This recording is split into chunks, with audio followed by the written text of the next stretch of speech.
হঠাৎ করেই সংযুক্ত আরব আমিরাতে রেড অ্যালার্ট জারি করা হয়েছে, অর্থাৎ জরুরি অবস্থা জারি করা হয়েছে।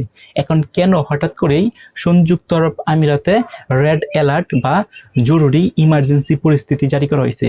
কারণ হচ্ছে দুইটা ব্যালিস্টিক মিসাইল রিসেন্টলি হচ্ছে সংযুক্ত আরব আমিরাতের উপরে নিক্ষেপ করা হয়েছে। এখন কে নিক্ষেপ করছে? এই যে দুইটা ব্যালিস্টিক মিসাইল যে নিক্ষেপ করছে সেটা ইরান থেকে পাঠানো হয়েছে। অর্থাৎ যখন ইরান থেকে এই শক্তিশালী দুইটা ব্যালিস্টিক মিসাইল হচ্ছে ছাড়া হয়, তখনই কিন্তু একটা জেনে যায় সংযুক্ত আরব আমিরাতের যে আকাশ প্রতিরক্ষা ব্যবস্থা আছে তারা কিন্তু জানতে পায় যে দুইটা ব্যালিস্টিক মিসাইল সংযুক্ত আরব আমিরাতের উপরে আসতেছে এবং ব্যাপক ক্ষয়ক্ষতি হওয়ার একটা পসিবিলিটি বা সম্ভাবনা আছে। এবং সেই মুহূর্তে তাড়াতাড়ি তারা হচ্ছে রেড অ্যালার্ট জারি করছে এবং পসিবিলিটি যেখানে হচ্ছে নিক্ষেপ করতে পারে এই দুইটা ব্যালিস্টিক মিসাইল, সেখানে যে সাধারণ মানুষ আছে তাদেরকে দ্রুতই সরিয়ে ফেলার চেষ্টা করছে এবং অন্য স্থানে নিয়ে গেছে। এবং এটার কারণে কিন্তু ব্যালিস্টিক মিসাইল দুইটা যে সময় হচ্ছে যুক্তরাষ্ট্রের উপরে এসে নিক্ষেপ করে, যে সময় হচ্ছে সংযুক্ত আরব আমিরাতের উপরে এসে নিক্ষেপ করে, তখন কিন্তু সাধারণ মানুষের কোনো ক্ষতিগ্রস্ত হয় নাই, হয়তোবা কোনো দালান কোটার কিছু অবকাঠামোর কিছু ক্ষতিগ্রস্ত হয়েছে। তো দুইটা ব্যালিস্টিক মিসাইল যেন এই সংযুক্ত আরব আমিরাতের উপরে এসে পড়ছে, একটা হচ্ছে স্থলের মধ্যে অর্থাৎ পানিতে পড়ছে, এটা কিন্তু ক্ষতিগ্রস্ত হয় না। আর একটা হচ্ছে পানির কিছু কাছাকাছি অর্থাৎ ডাঙায় আমরা বলতে পারি, সেই ডাঙায় পড়ছে, বাট সেটারও বেশি একটা ক্ষতিগ্রস্ত হয় নাই। তো এই যে দুইটা ব্যালিস্টিক মিসাইল নিক্ষেপ করা হয়েছে, এটা হচ্ছে সংযুক্ত আরব আমিরাতের উপর এসে পড়ছে। এখন এই যে দুইটা ব্যালিস্টিক মিসাইল, এটা সংযুক্ত আরব আমিরাত দাবি করতেছে ইরান থেকে ছাড়া হয়েছে, কিন্তু ঘটনা কিন্তু অন্যটা।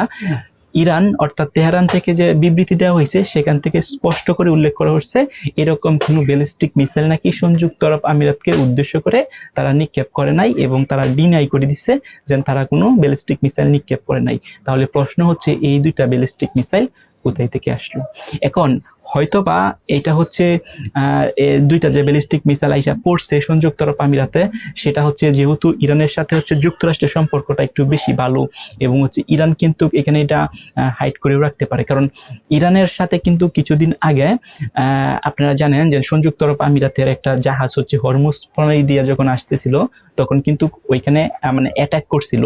অর্থাৎ ইরান কিন্তু এই যে জাহাজটা আসছিল সেখানে কিন্তু অ্যাটাক করছে এবং সেটাকে কিন্তু পুড়িয়ে দিছিল। এরপরে সংযুক্ত আরব আমিরাত থেকে কিন্তু আহ্বান জানায় যে দ্রুতই হরমুজ প্রণালী খুলে দিত এবং তাদের জন্য যে ধ্বংসত্ব একটা খেলা সেটা বন্ধ করতো। তো এটা বন্ধ করার পরে, এই যে বিবৃতি দেওয়ার পরে কিন্তু এই দুইটা ব্যালিস্টিক মিসাইল কিন্তু সংযুক্ত আরব আমিরাতের উপরে এসে পড়ছে। এখন এটা ডিনাই করতেছে, তাদের যে ব্যালিস্টিক মিসাইল যে সংযুক্ত আরব আমিরাতের উপরে হামলা করছে সেটা কিন্তু তেহরান অর্থাৎ ইরান হচ্ছে অস্বীকার করতেছে। অন্যদিকে সংযুক্ত আরব আমিরাত বলতেছে এই দুইটা মিসাইল হচ্ছে ইরান থেকে আসছে, এবং সংযুক্ত আরব আমিরাতের প্রতিরক্ষা বাহিনী যারা আছে তারা বলছে তারা অলওয়েজ প্রস্তুত আছে, এবং আদার্স এরপরে যেহেতু দুইটা ব্যালিস্টিক মিসাইল আসছে, তার মানে আরো আক্রমণ হওয়ার কিন্তু পসিবিলিটি আছে, একটা সম্ভাবনা আছে, এবং তাদের প্রতিরক্ষা বাহিনী এবং তাদের যে সৈন্য আছে সবাই প্রস্তুত আছে যাতে করে এই ধরনের অকাঙ্ক্ষিত ঘটনা যদি ঘটতে চায় তাহলে যাতে করে সাধারণ মানুষের জীবনগুলোকে রক্ষা করা যায়, এবং রেড অ্যালার্ট জারি করে হচ্ছে হুটহাট করেই অর্থাৎ কয়েক মিনিটের ভিতরেই যেখানে পসিবিলিটি থাকবে ব্যালিস্টিক মিসাইলটা নিক্ষেপ করার বা আঘাত আনার, সেখান থেকে সাধারণ মানুষগুলোকে দ্রুতই সরিয়ে নিয়ে যায়, এবং নিয়ে যাওয়ার পরে হয়তোবা তাদের হচ্ছে অবকাঠামো স্ট্রাকচারের কিছু ক্ষতি হয়, বাট তারা কিন্তু সবচেয়ে বেশি প্রায়োরিটি দিচ্ছে সাধারণ মানুষ, অর্থাৎ সাধারণ মানুষের জীবনটা যাতে সেফ থাকে। এটার কারণে যতটুকু ব্যবস্থা গ্রহণ করা উচিত সবগুলা ব্যবস্থা গ্রহণ কিন্তু করতেছে সংযুক্ত আরব আমিরাতের সরকার। এটা কিন্তু একটা ভালো দিক আমরা বলতে পারি, কারণ জনগণকে বা ওই দেশের জনগণকে সবচেয়ে বেশি প্রায়োরিটি বা নিরাপত্তা সরকার প্রোভাইড করতেছে। সো আপনাদের মতামত কি, কমেন্ট করে জানান।